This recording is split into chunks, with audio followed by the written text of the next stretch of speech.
Nullarbor Plain. Terrified members of the Knowles family claimed a bright flying object sucked their car off the ground. It was early yesterday morning when the Knowles family had their close encounter on the Nullarbor Plain. About halfway between Melbourne and Perth, their blue Ford Telstar was chased by what they told police was an extremely bright white light. The egg-shaped object hovered above the car, lifting it more than a metre off the ground.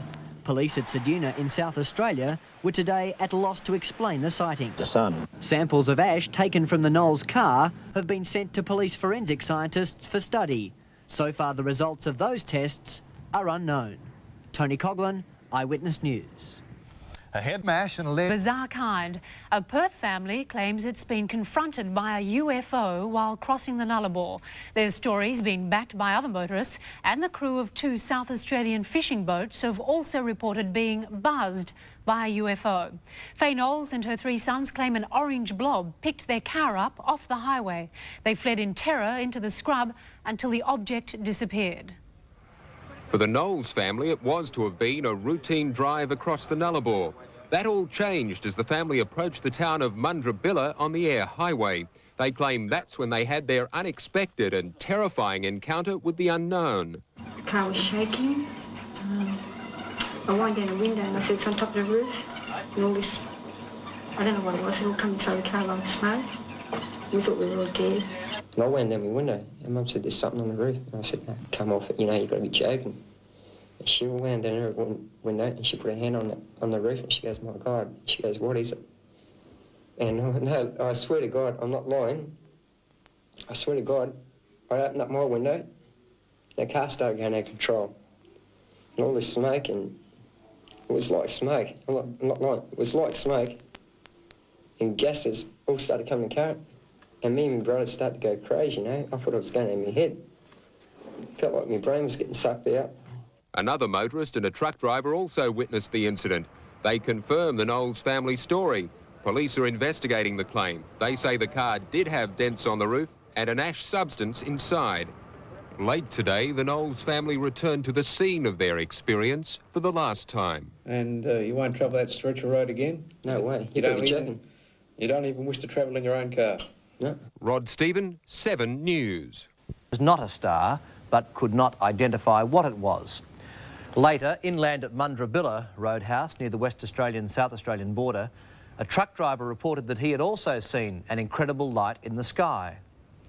At 5:30 yesterday morning, a West Australian family of 4 travelling east say a UFO landed on their car. They were travelling at 200 kilometres an hour at the time. The object was emitting an extremely bright light. And they were travelling in the same area as the previous sightings. In a moment, I'll talk with the family, but first, Emily Booker with this report on the strange goings-on in that part of Australia.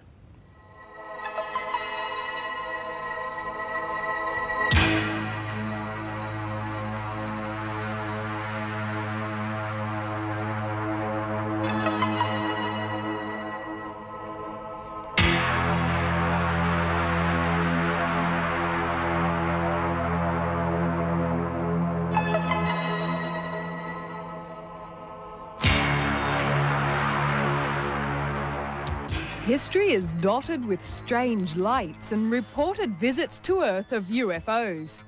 Australia itself records 180 sightings a year, and although 92% of these turn out to be planes, clouds or some other natural phenomenon, 8% are never explained.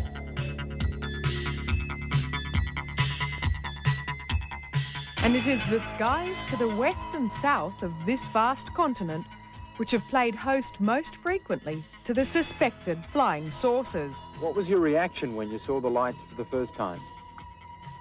Funny sensation. You feel the hairs in your legs sort of curling and your heart's beating at about 1 million things per second, and your arms and legs sort of don't want to move. So, what was it? I don't know. These tough Aussie truckies are the last people you'd expect to believe in UFOs. But these pictures record their terrifying encounter. It was virtually on the ground at the first sighting, and it was there until Monty took that last photograph. and then it appeared to move off. For the Port Neal community in South Australia, the visit of a UFO wasn't confined to the skies. Whatever the object was, there's no doubt from these pictures that it landed on the Rodders' property. There's something that's causing these things that we can't explain, so why not believe in the source of that? Now the UFOs have disturbed the peace of the southwestern skies yet again. The Knowles family of Perth were in their car heading across the Nullarbor Plain when a bright light appeared above them, picked up their car and dropped it.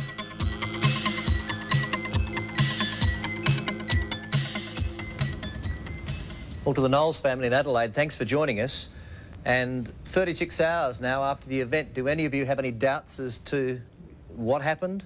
Do you still believe that it was a UFO that landed on your car? Yes, we do. Why do you believe that? Because we actually saw it, you know, it was chasing us, and it all of a sudden it landed on our car, pulled our car back, and I put my hand out the window, and I fell on the roof. What did you feel? It was like a sponge on the roof. It was sucking the roof, you know, the car. It was a sponge. I saw it. How big was it? What did it look like? It was about, I don't really know. I can't really explain. Did you see anything but a light? No, not really. It was I can explain it. It was it was shaped like this. Hang on. It was shaped like this. Had like a little circle in the centre, and that was like a yellow sort of colour. And it had on the outsides, it was sort of shaped like that, and on the outsides it was like that, and in the centre it was like that. And I asked my brother, you know, if that was a spaceship, and he goes, "Don't be stupid." So I got up closer to have a look, and it was moving backwards and forwards. And so we decided to take off to have a look. We decided to take off, and it was flying miles back, and I drove miles up the road again, and it was in front of us again. How high off the ground was it? It was on the ground. I mean, it was on the ground. It was on the ground, facing us when we were driving along. And then, so it was moving along with you? Yeah, it was following us. And then eventually you tried to get away from it, is that right? It's still chasing us. Sean, you were driving. How fast did you get up to? I got up to about 200 kilometres.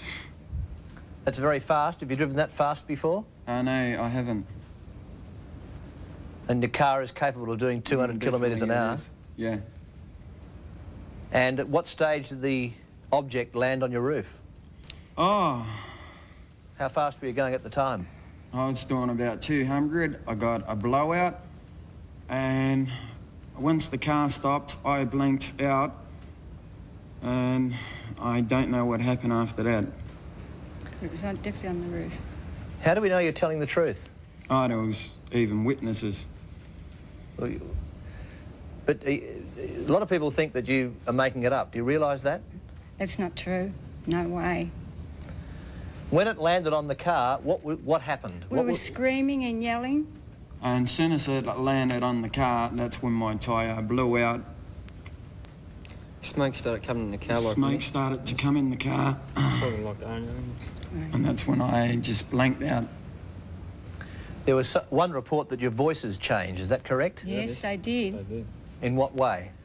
Really deep and slow, and I don't know. We started sounding like that. Can like you... real deep, deeper than that even. It was so deep, it's really hard to explain. More or less like our voice kind of died out as we were talking.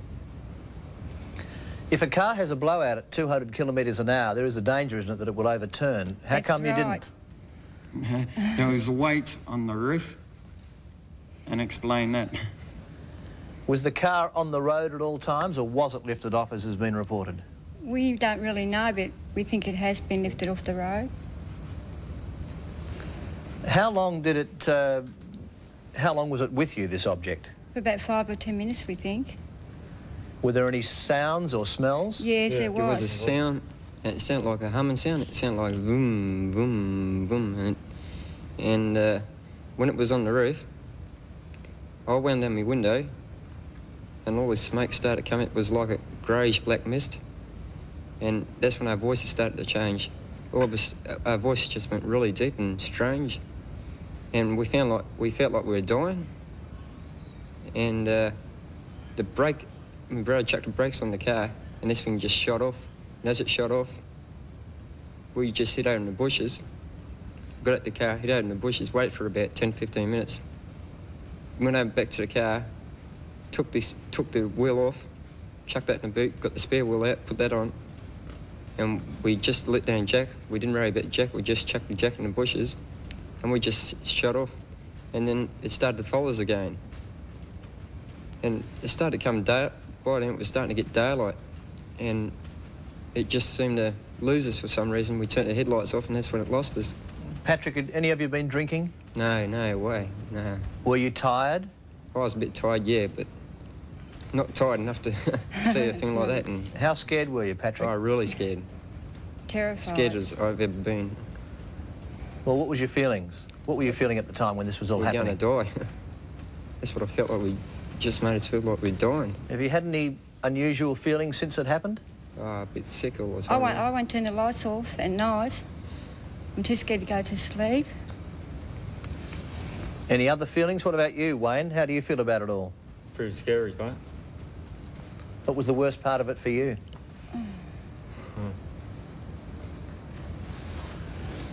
Would you be happy to go back there and have a look around to see what had happened?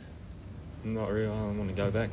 So just summing up, do any of you have any idea, Wayne, Sean, you think it was a spaceship. What about yourself, Mrs. Knowles? Do you have any ideas? I reckon it was a BFO or something, you know, because it was strange. It was following us everywhere, wouldn't leave us alone. I was a nervous wreck when I got up to the garage. So. Well, thank you very much for telling us your story, and take it easy on the roads. Thank you. Thank you. Thanks a lot. And the crew of 2 South Australian fishing boats have also reported being buzzed by a UFO. Faye Knowles and her 3 sons claim an orange blob picked their car up off the highway. They fled in terror into the scrub until the object disappeared. For the Knowles family, it was to have been Nullarbor Plain. Terrified members of the Knowles family claimed a bright flying object sucked their car off the ground.